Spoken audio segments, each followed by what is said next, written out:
भारत में आतंकी घुस गए दर्शकों, और इनकी तस्वीर मैं आपको दिखा रहा हूं। यह खबर आपको अलर्ट करने वाली है, आपको जरूर देखना चाहिए। तस्वीर दिखाइए, यह देखिए, पाकिस्तान ने हसनैन अली को भेजा है, इसके साथ आया है आदिल हुसैन और मोहम्मद उस्मान। ये तीनों आतंकी, आप इनकी तस्वीर देखिए, ये पाकिस्तान से भारत में हमला करने के लिए दाखिल हुए हैं। अब मैं आपको बताने वाला हूं ये कहां से घुसे हैं। देख रहे हैं आप, नेपाल बॉर्डर, यानी जम्मू कश्मीर जहां हमारी सीमा पाकिस्तान से लगती है, वहां से जब इनको कामयाबी नहीं मिली तो इन्होंने नेपाल का रास्ता चुना है, और नेपाल के रास्ते इन्होंने भारत में घुसपैठ की है और अलर्ट पर है इस समय।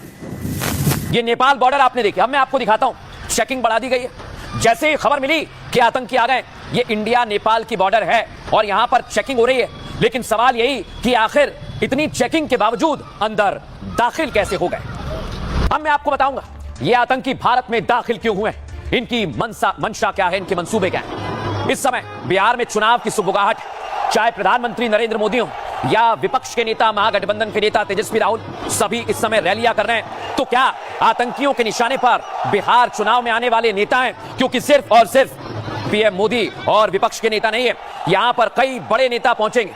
आपको दिखाता हूं कौन कौन बिहार में पहुंचने वाला है। देख रहे हैं आप, योगी आदित्यनाथ पहुंचेंगे, जो हिट लिस्ट में रहते हैं आतंकियों के।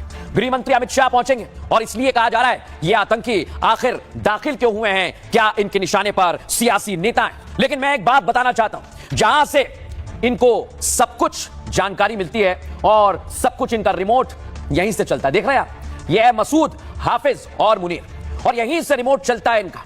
और इसलिए मैं कह रहा हूं, जब ऑपरेशन सिंदूर में आतंकियों को हमने ठोका तो इनके आका बिलबिलाने लगे, और अब ये भारत में हमले का प्लान बना रहे हैं। देखा, आतंकिस्तान पास नहीं आ रहा है।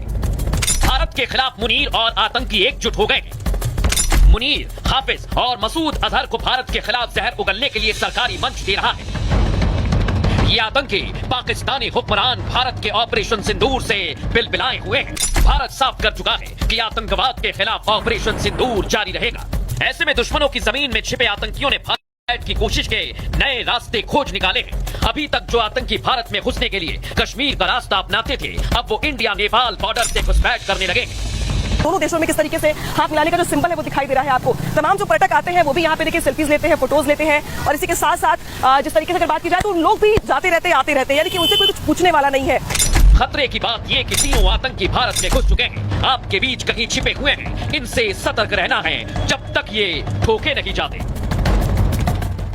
अब मैं आपको बताता हूं दर्शकों, ये आतंकी भारत में कैसे दाखिल हुए, कहां से दाखिल हुए, और इनके निशाने पर क्या क्या हो सकता है। दिखाता हूं आपको, ये देख रहे हैं आप, ये बिहार है, और बिहार से नेपाल की सीमा लगती है।